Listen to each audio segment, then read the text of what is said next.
Hey, what's up, everybody? Welcome to another episode of OneMicNite, the podcast that brings you stories of people and artists on their journey, hoping to guide, answer questions, and motivate you in the business and in life. If you guys haven't already, please make sure you download the episodes. It's available on Apple Podcasts, iHeartRadio, Spotify, wherever you download podcasts. And also, if you like to watch it, you can watch it on YouTube at OneMicNite. Leave some comments down below. Let me know what you think about the episodes and any topics you want to discuss. Thank you all for listening and following me along on this journey. We're in season 2. Today, we are going to take a trip across to the east. And I don't mean Eastern United States. We're going overseas. My guest today is a foodie. He's a teacher. He's a world traveler. He is a food blogger. He's a gamer. He does everything. He's also an author. He's written a book called The Black Traveler's Guide to Daegu. I hope I say that right. That's South Korea. Please welcome. He goes by the name of Phil, the Blerd Elplorer. What's up, Phil?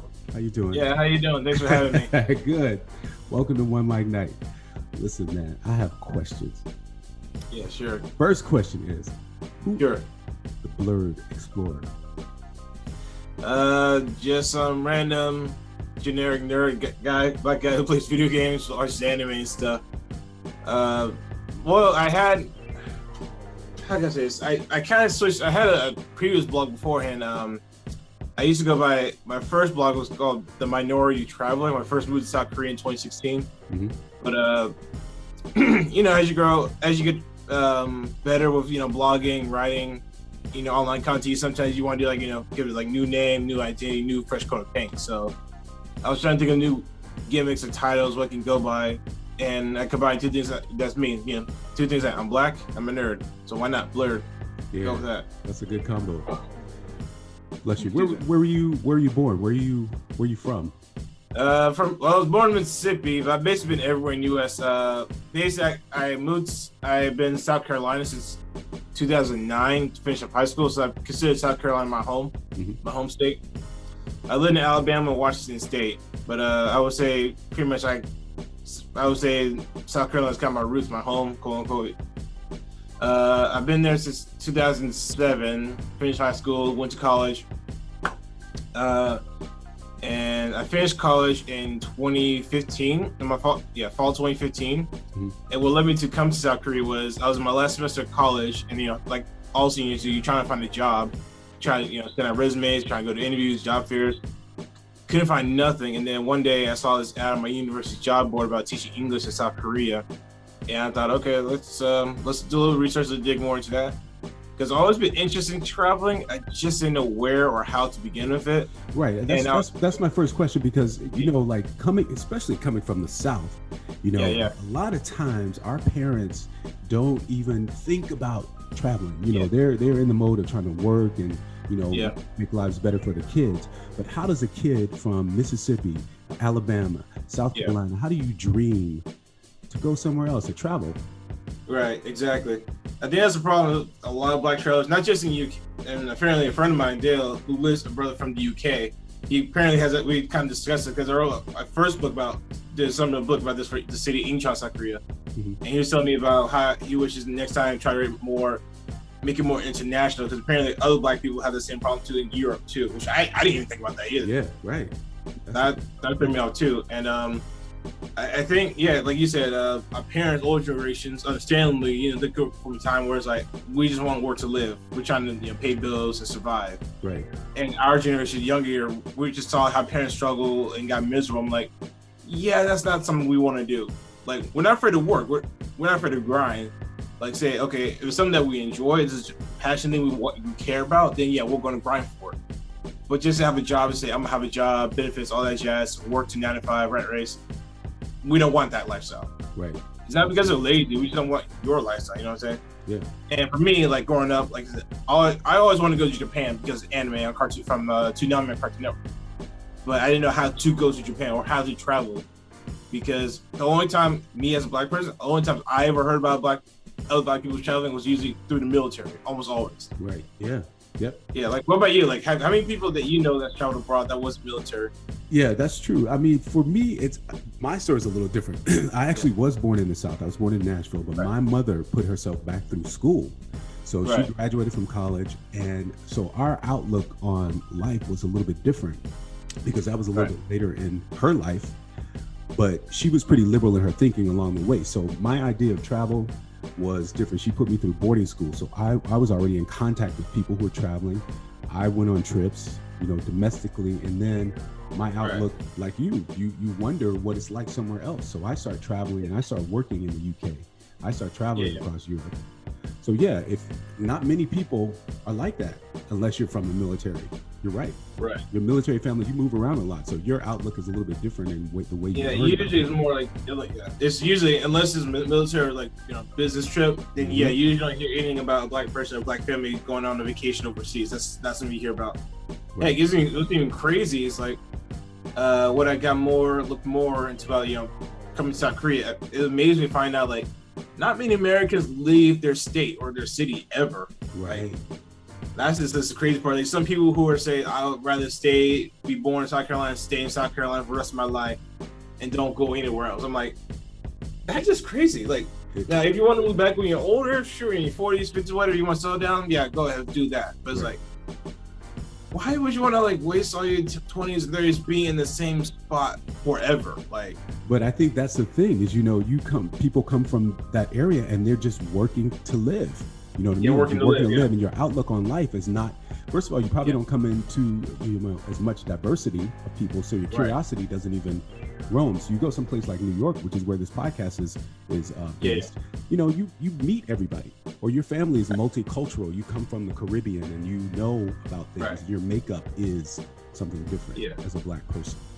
So, I'm just jealous because New Yorkers, you guys have more access to more international foods, cultures.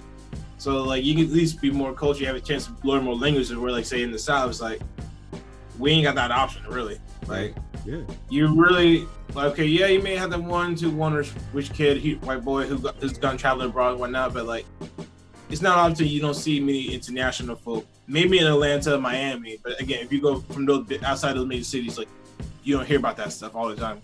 Exactly. Or like have access to the most international food we have to get is like Mexican or American Chinese food. That's about it, really.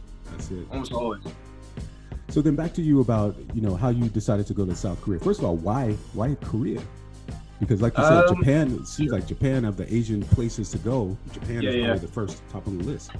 Right. It would be too. But as I was doing research about the idea about doing ESL, like English as a second language teaching for a job. Mm-hmm. I compared some of them, to the hot spots, Japan, Korea, and China, and Japan is more expensive, so that's why. Okay. And Korea has more benefits. Like for example, in Korea, employers pay for the housing, so they get free rent. Wow. Japan doesn't do that. That's interesting. I had no idea.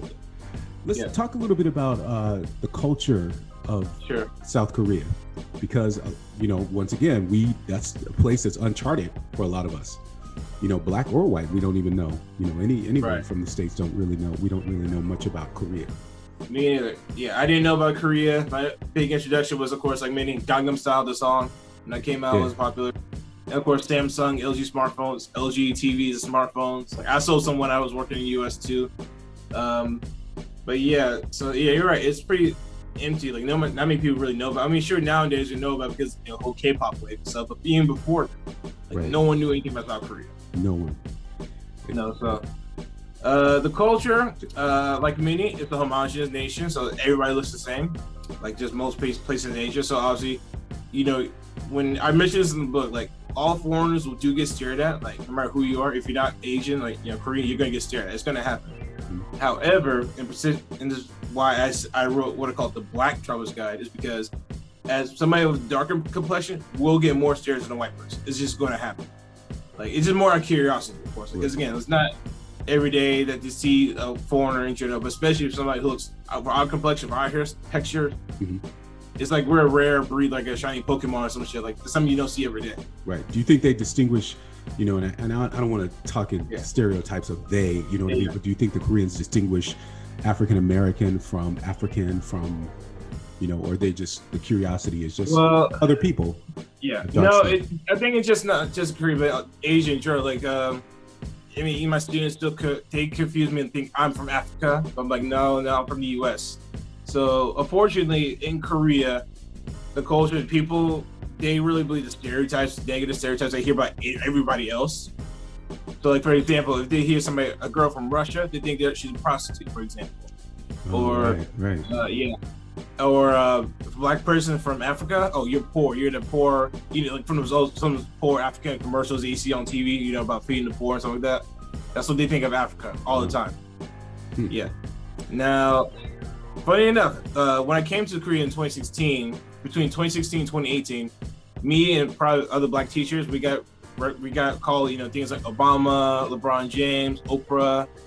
But guess what happened in 2018? What? Black Panther came out. It changed the whole game for everybody. Oh my God, that was a game changer. Yes, and of course, afterwards, I got referred to as Wakanda teacher, Black Panther teacher. That's hilarious.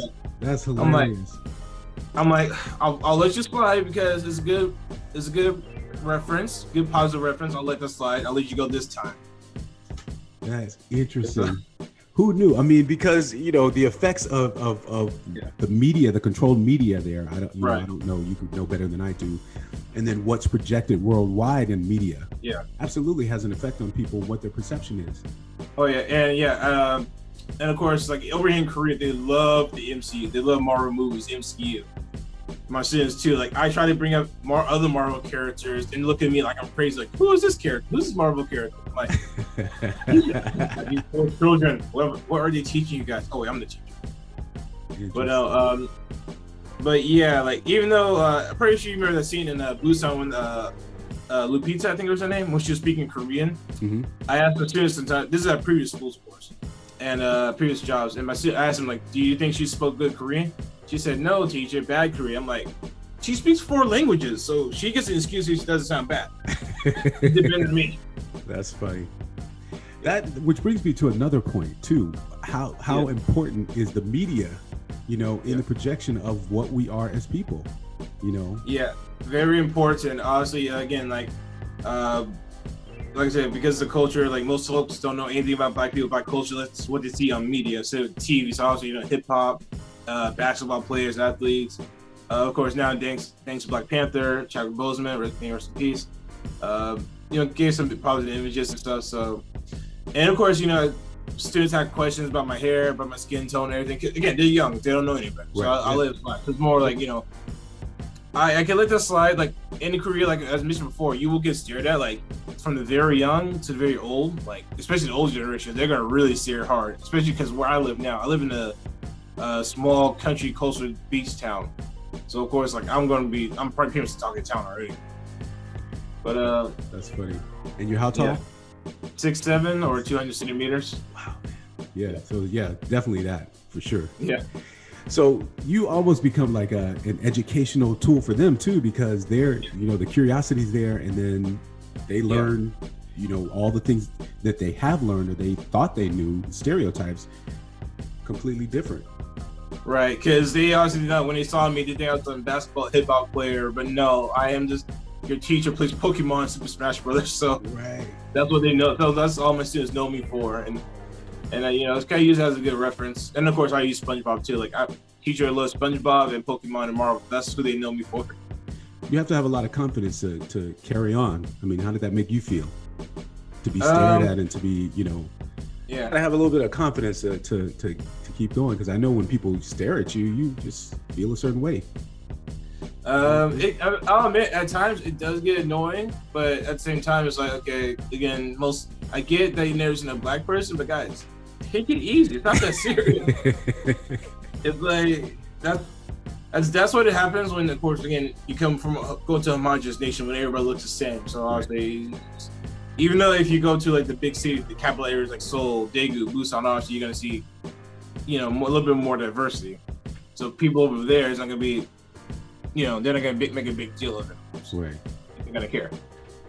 Let's talk about this book, because this book is incredible. I was lucky enough to get a copy of it and read it from front to end. Oh, wow, thanks. What was the purpose of writing the book? You kind of mentioned it before, but what was the mission of this book? Well, really, for my content in general is more to encourage, like I said, to encourage more Black people to travel, and also it's due to the lack of diversity in terms of travel tourism, right? Mm-hmm. When you look at YouTube, websites, blogs, etc., right? Instagram, most of the travel content is usually from a white perspective, right? Right.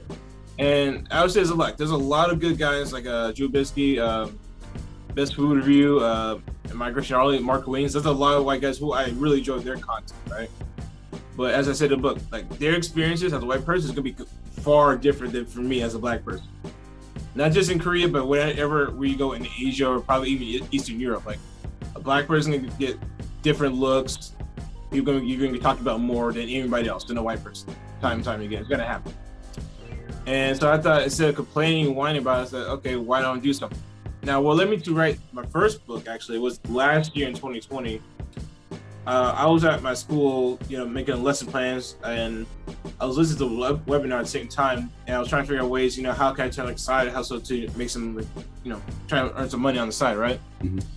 And I kept thinking, what's something that's nobody has done so far that I could bring to the market? Because I know, there's a study that was done. I gotta look it up. But like for African American for Black tourism, it's gonna be about a multi-billion-dollar industry. It was like $60 billion worth $60 billion, right? Mm-hmm. So I was figuring, okay, that's definitely a business opportunity to be made here. How can I get into that? And one thing that hasn't really been done before is a Black travel guide for countries. I made sure there's travel guides for the same cities and whatnot, but again, they're more generic travel guides for everybody, right? And again, I want to focus on one that looks like me, who has the stories, who can tell you what's going to happen, what to expect, especially those who are scared to travel abroad because they're afraid of racism and stuff like that. So right, and that's why I like your book, is because you not only do you give an actual guide of places where to go and things to do, but you also talk a little bit about your feelings too, about how you feel, and you kind of ease people into don't feel like that. It's just this. You know what I mean? It's just the way they do, or they're curious, or right.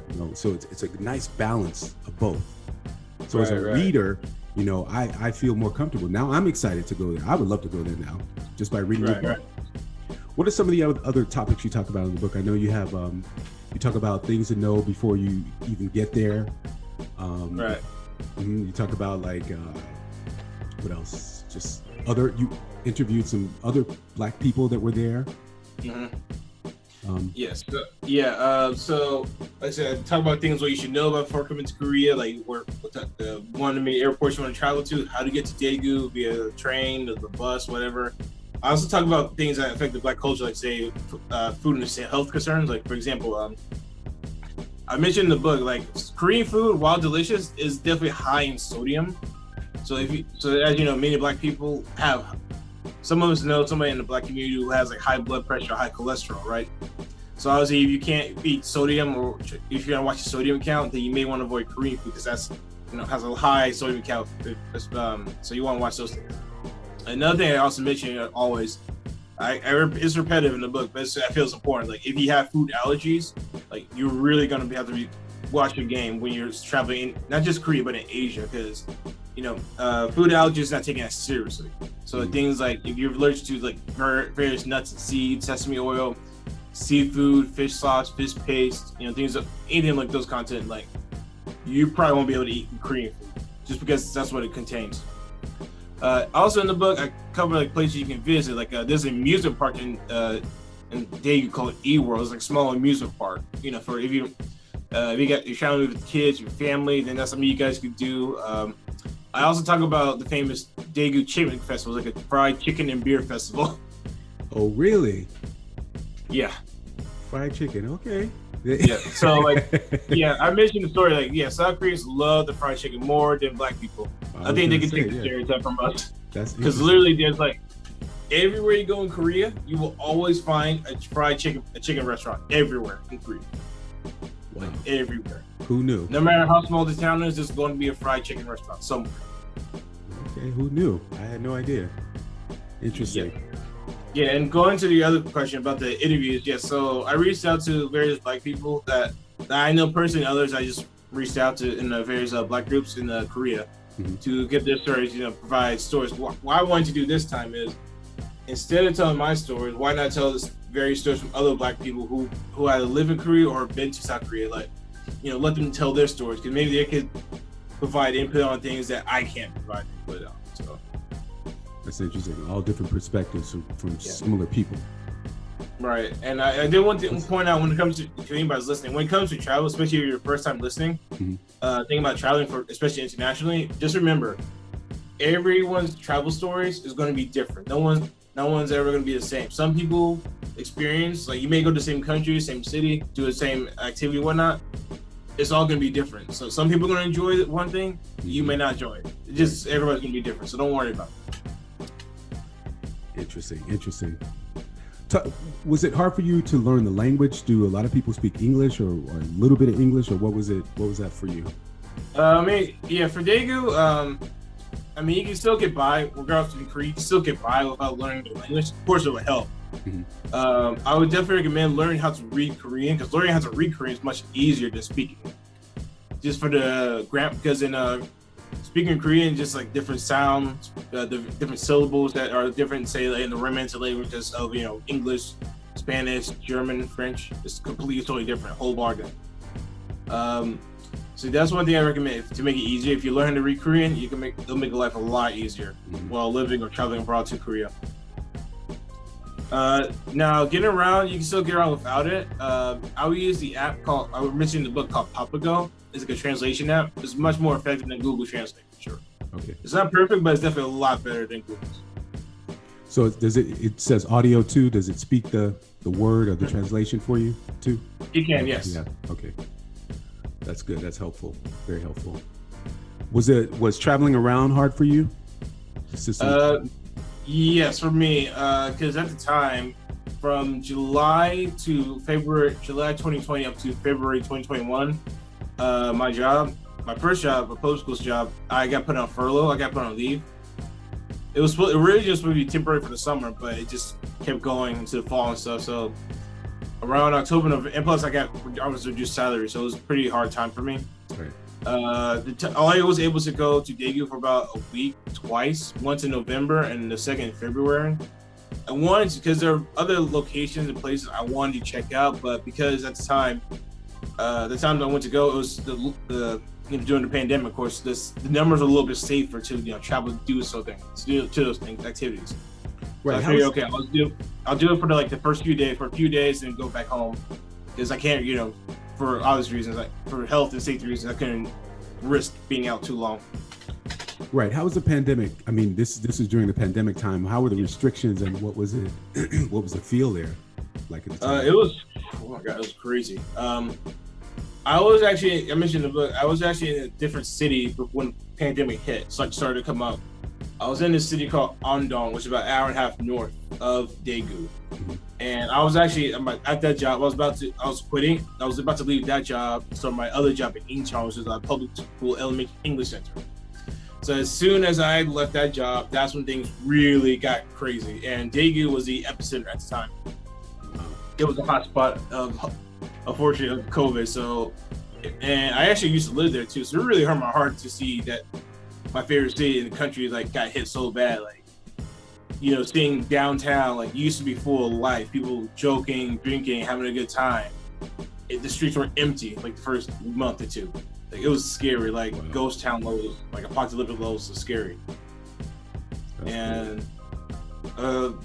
I didn't really go out too much during COVID, because at the time, especially when I got put on furlough, and I didn't know if I was gonna have a job or I'd start looking for another one. It's for the health reason, because I knew if I went out and I ended up testing positive for COVID, it could hurt my chances of finding another job in the future. So I didn't risk it. I didn't want to take any risk. Because usually in South Korea, when you take a new job, even if you're still in the country, you have to do a health exam every year, every time you start a new job. It's the law. And so I was afraid that if I do the health exam, they're probably gonna check my medical results, history, find out that he tested positive for COVID. Right. And then tell future employers, and then they could just rescind my offer. So I'm like, yeah, I'm gonna stay home all day, every day. I hated it, but it was just safety reasons. Did you have any thoughts of coming back to the States during that time? Or were you obligated to stay there? Now, personally, before COVID, I wasn't planning to move back at all. Like, it was already in my mind. Of course, I planning to go home, visit, of course, but I just don't ever plan to moving back to the U.S. I love being an expat. It's just my lifestyle for me. Right. But yeah, I had some family members ask me that question, maybe, or suggest that I should come back to the U.S. temporarily while COVID blows out before and wait for it to blow out, then come back to Korea. Right. I said no. I thought about. I mean, I gave some thought too, but I decided no. I'm much safer here in Korea because one, the Korean government's taking it a little bit more seriously. Healthcare is much more affordable here for sure. Right.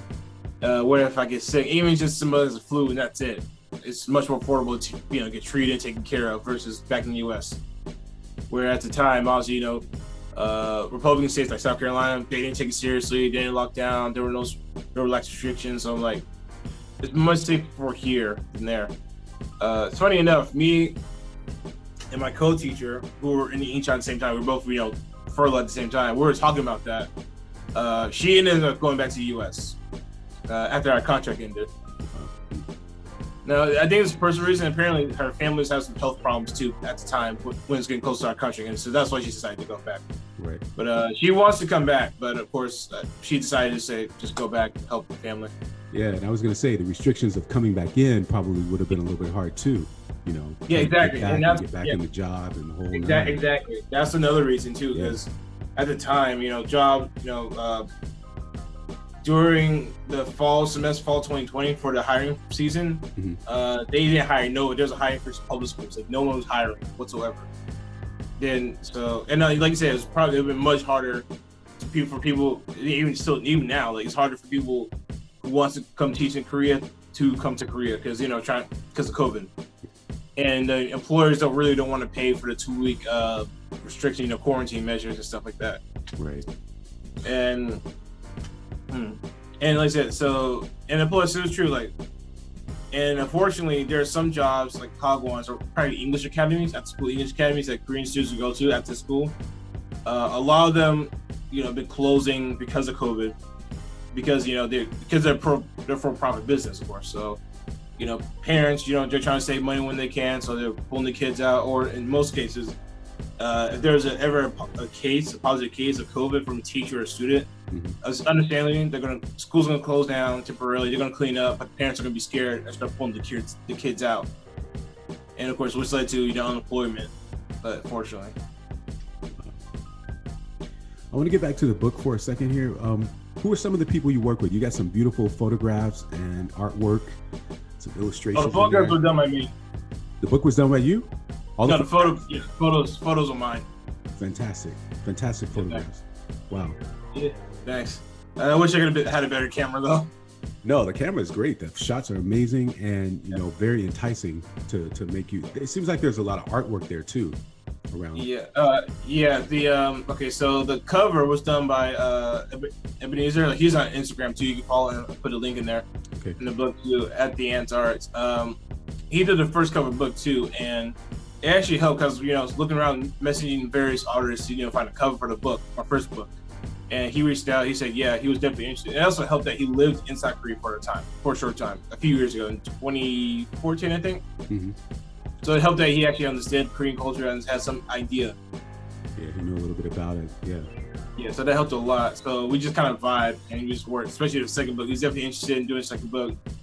And, and I gave him some references. Now, for the pictures, there are other pictures I wanted to add. Like, I had a hard time finding the right pictures to add to the book. Because, after I took my pictures, I went back through looking through all the files and stuff. Most of them were terrible, like terrible quality. So I can't use these, but so it took a lot longer to find the right pictures. Wow. Well, it's definitely something to be proud of because the pictures look great. And the information is incredible. What's the last thing you want to know? What you want people to know about the book and why they should buy it? Well, one, it's definitely for a book lover. You're just looking for something to read. It's definitely something if you're a traveler and you're itching to travel, but also we can't right now at the time of recording. So if you're looking for that post-COVID travel trip, maybe these two books, my first book, BlackTravel's Guide to Incheon, Incheon, and the BlackTravel's Guide to Daegu, Daegu, Daegu. Both books you can find them on Amazon, Amazon Kindle. The reason is, obviously, if you want to see more content like this, it helps you support, obviously.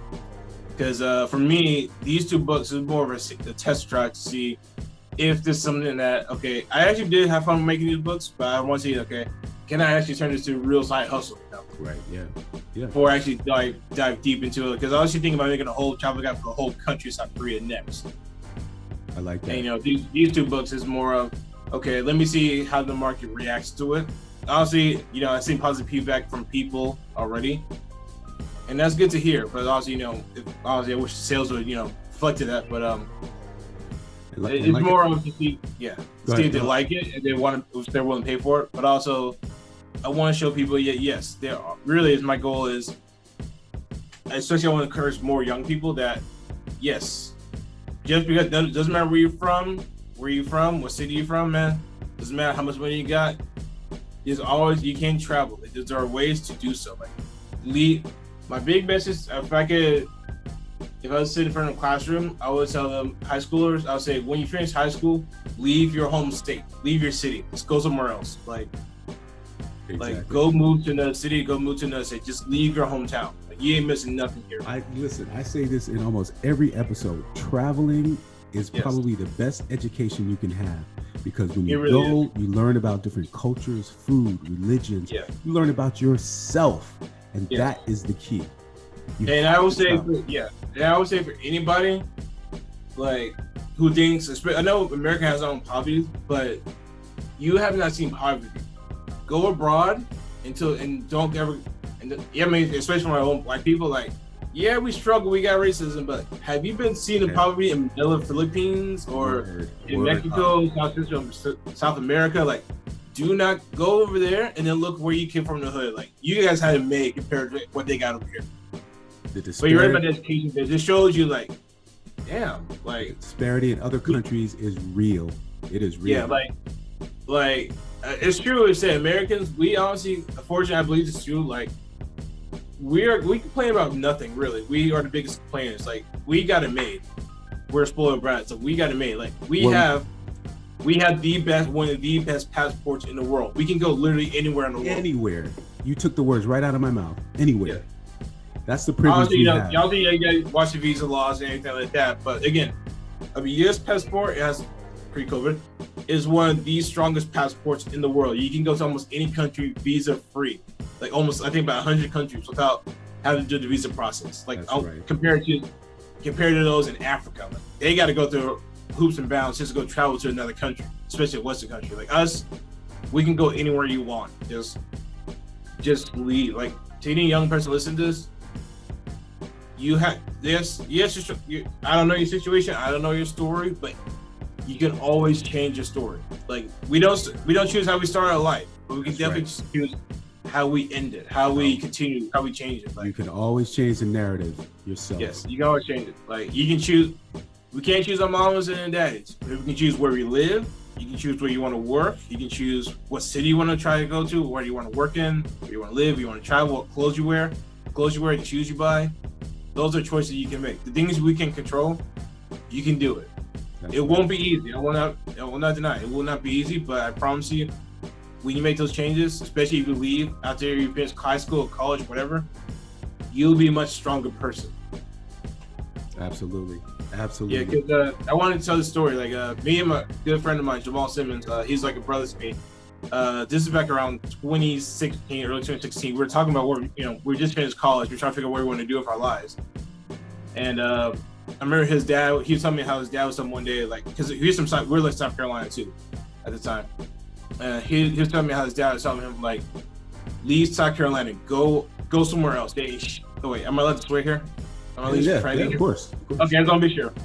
He's telling me how his dad told him they ain't shit here in South Carolina. Go somewhere else. Yeah. And so he actually left to go to I forgot the Full Sail University in Florida. And because he left and he follows his goal, he's now videographer, the camera guy for Florida State University sports team. Look at that. See, that's what it is. That's what it is.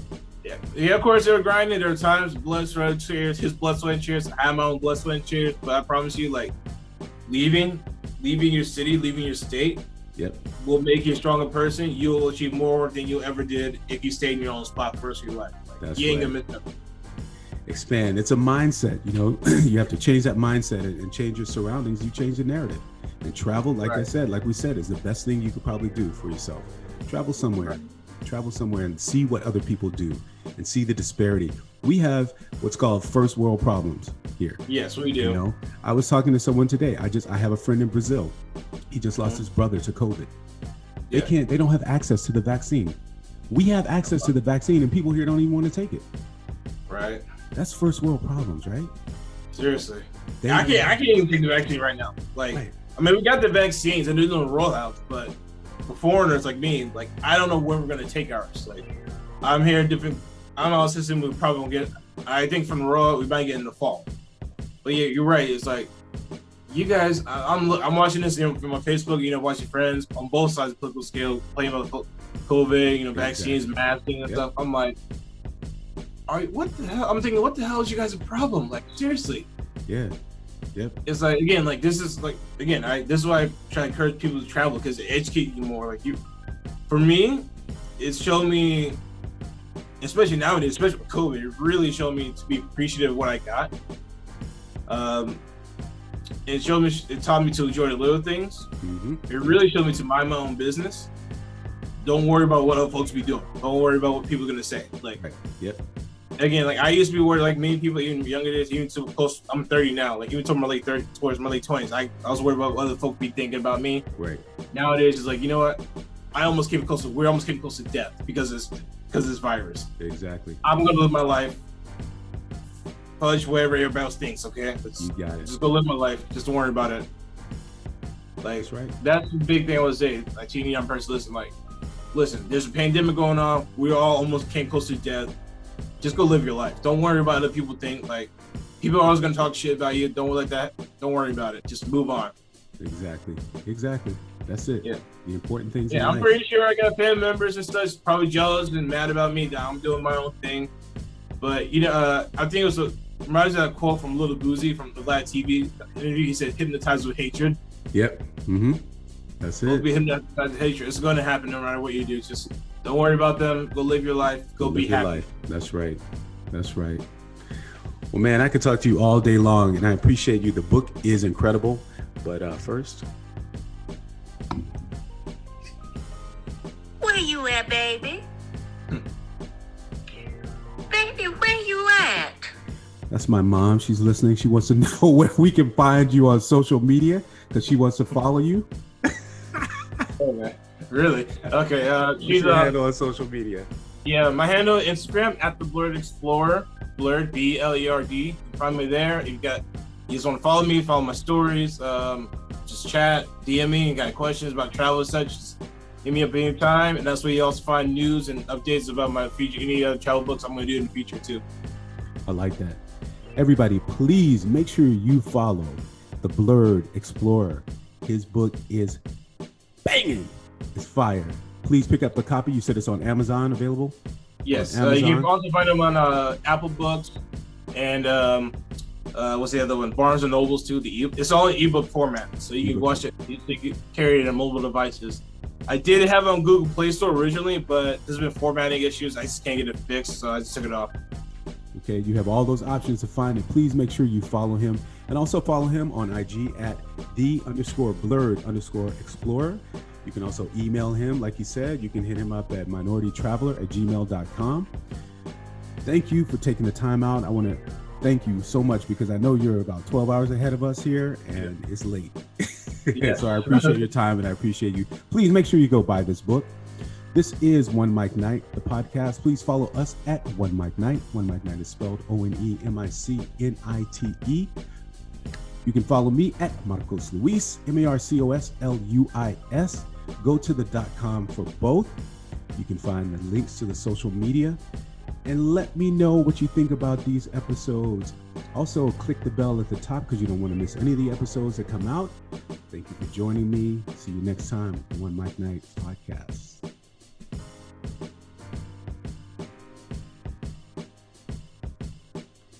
I appreciate you, man. First of all, no I problem. know it's Thank you, late. Jeffrey. It's late. Yeah.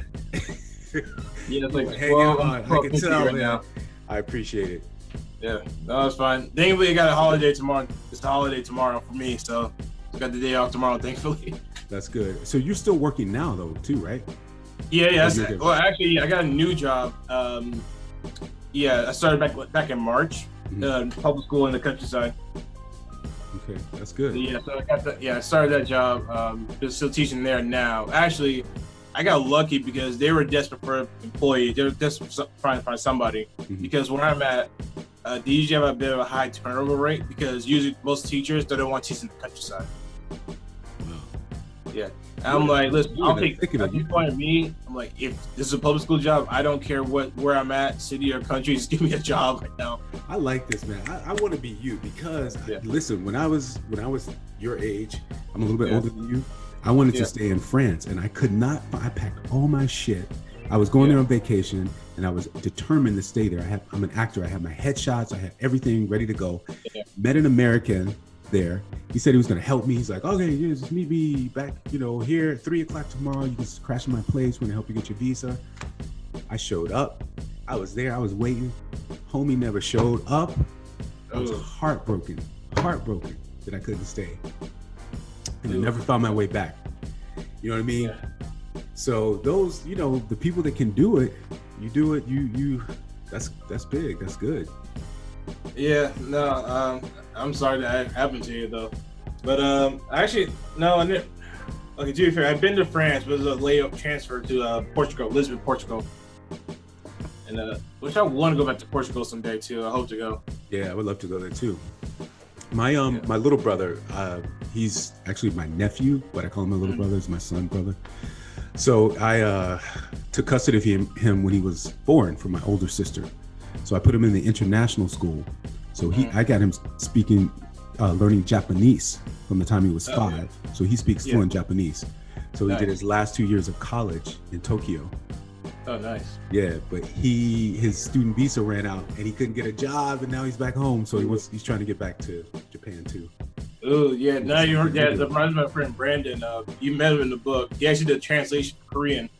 He's a brother from Detroit, and he's actually fluent in both Korean and Japanese. He does translation work. Oh wow! And he does teaching, but he also does this as a side job too. And I think he's trying to get to Japan now because his wife and son are there right now. So I just hope him the best too. Yeah, he gets there. It's tough. It's tough. Yeah, it's tough. But yeah, because of the borders and restrictions right now, like no one's opening up too. So. Yep. All right, man, get out of here. I know you got to get some rest. I appreciate you once again. I'm gonna edit this, and hopefully it'll be out on Tuesday. It's gonna be a week. Okay, that's fine. I'm gonna put some. Good luck. I appreciate you. Good luck. Yeah. If you ever want me to come back on, let me know. I'll try to come back on. Okay, that sounds good. Appreciate it. All right, great. Have a good one. All right, you too.